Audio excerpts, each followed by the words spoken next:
Mangko obah kaopat nyarioskeun budi pekertina Sayyid Abdul Qadir. Ari akhlakna Sayyid Abdul Qadir tegesna talajekna eta banget sieun ku Allah. Sehingga gampil pisan kaluar ci socana. Sang diijabah doa-doana.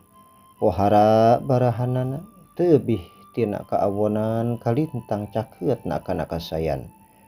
Berani sareng kukuh dina hak geus tina perkara munkarat. Tara bendu karena hawa nafsu.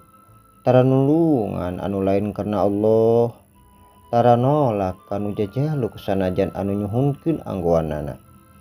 Anjeunna kawaris akhlakna akhlak Kangjeng Nabi Muhammad sallallahu alaihi wasallam. Kasepna kawaris kasepna Kangjeng Nabi Yusuf. Benerna bener Sayyidina Abu Bakar Siddiq. Adilna adil Sayyidina Umar. Hilimna tegesna kasabaranana sabar Sayyidina Utsman. Kagagahannana sareng kaberaniannana Sayyidina Ali radhiyallahu anhum ajmain.